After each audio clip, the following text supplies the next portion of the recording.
Welcome to On Screen. I got a bad feeling about this. I'm gonna make him an offer again. I will find you, and I will kill you. 21 gigawatts! You're gonna need a bigger boat. I am the one who knocks. That's what she said. Not great, Bob. Shall we begin? Hello and welcome to another spooky episode of On Screen. I'm your host Dylan Wright, and I'm here to take you on a journey through film and television. So tomorrow, if you're listening to this on Thursday, October 12th, is Friday, October 13th.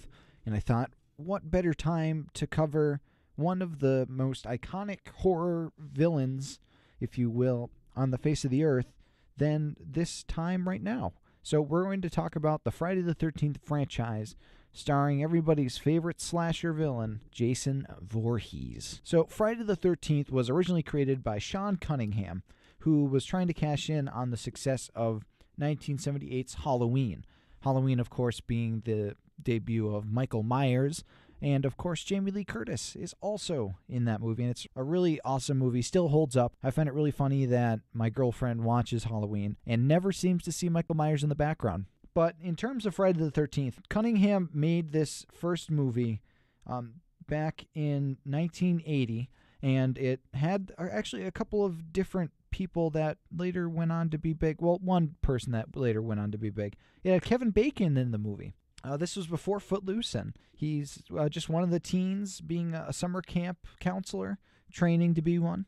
And this first movie actually doesn't have Jason Voorhees in it as the main killer, which is really surprising in a series that everybody recognizes the iconic hockey mask and the machete. In this movie, it's actually his mother, played by Betsy Palmer, and she is basically going after these camp counselors for letting her son Jason drown in a lake. And it wasn't exactly these counselors, but it was the Camp Crystal Lake, that let her boy drown in her mind. And she loses her head a little bit in more ways than one, but she goes on a murderous spree to try to avenge her son, and she hears his voice asking her to kill everyone. So it's a good slasher movie. You don't quite know who the villain is, and there's a couple of red herrings thrown your way in the terms of different people that could be the killer, but it's ultimately somebody you don't meet until the end of the movie, which is always a bummer if you're into the whodunit aspect of movies like this, or like Scream, which is still one of my favorite franchises. But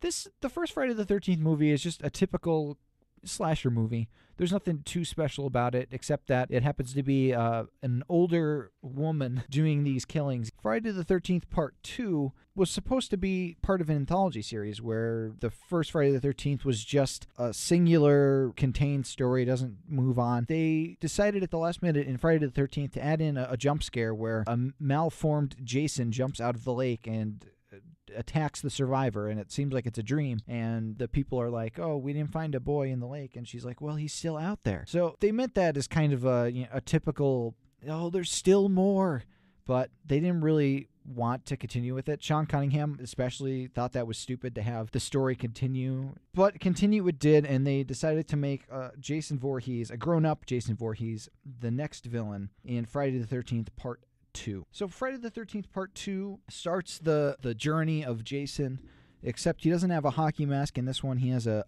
potato sack over his head with one eye cut out, and he's dressed in overalls and carries around like a pickaxe, and it's kind of weird. They really dove into the hillbilly aspect of it pretty hard, but it was still a fun movie. There's a lot of interesting kills in it, and it starts the journey of one of horror's most iconic villains. And it wasn't until Friday the 13th Part 3 that he finally got his iconic hockey mask, and it was in a movie that has the most gimmicky 3D elements I've ever seen in any movie whatsoever. You have people juggling right into the camera. Oh, the juggling is happening. Oh, it's going in your face. And there's like trying to fix a pole that's holding up clothes on a clothesline, and the pole's going right into the camera. Uh-oh, look out.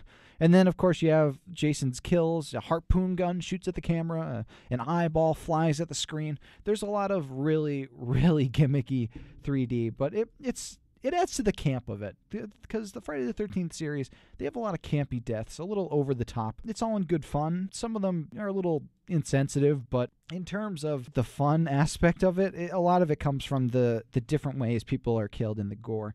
And it's a good series for escapism. Friday the 13th Part 4 is probably my favorite, the final chapter, in quotations, because it's not the final chapter. There's like 7 other movies after that. It has a young Corey Feldman in it as Tommy Jarvis, who ends up being a pretty big character in some of the other movies. And it has a creepy Crispin Glover doing one of the best things I've ever seen in a movie of all time. This really weird dance to this really cheesy 80s song. It's one of the most spastic dance routines I've ever seen in my life, and it's fascinating to watch. It's almost the best part of the Friday the 13th franchise, let alone this movie. It just shows you what kind of a weirdo Crispin Glover is, and it works really well for his character. But in terms of characters within the Friday the 13th franchise, there's not really much in the way of characterization.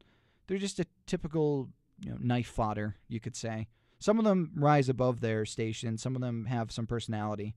Usually the survivor girl or Tommy Jarvis, they'll usually have some kind of personality if they're returning or if they end up making it through the movie. Most of the people in the Friday the 13th franchise are just mean-spirited and not fun to be around. And at certain times, it seems like the movies are almost trying to make Jason a crusader of good. He's punishing the people that commit debauchery and all these things, and he's almost a champion for the chaste. And I don't quite like that reading of the franchise. The character of Jason, there's not really a character. He's just a hulking brute that kills people. The problem with a lot of horror films, and I'm looking at you, Rob Zombie's Halloween movies, is that you try to give pathos to the killer. You try to make people feel and understand for the killer, but you're supposed to be scared of something. A lot of fear comes from the fear of the unknown, not knowing why they're doing this, what their motivation is, why they are the way they are. Jason's a force of nature. He's a monster, something that you can't reason with. And if we see Jason as a little boy, like we do in Jason Takes Manhattan, where he's transformed for some reason into a little boy again and crying for his mommy, it loses all of the fear of the character, this hulking brute that's been barreling through walls trying to get to his prey. We lose that impact if we have him just be this whiny kid that wants his mommy. The series drops the ball towards the end of it in that way, and it loses the message of Jason just being a monster. I think that's to its detriment, because horror is supposed to be the unknown. It's something that you can't understand. It's something that your mind can't process it, and your mind can process motivation. Your mind can process reason, but your mind cannot process just sheer carnage and devastation for no reason. I think it's in our nature to almost question why people do the things they do, and sometimes there's no answer, but that's often scarier than if there is an answer. Okay, so that's going to do it for this week's episode of On Screen. If you have any future topics that you'd like me to discuss, let me know. I would love to cover anything that you'd like me to cover. And as always, until next time, take care.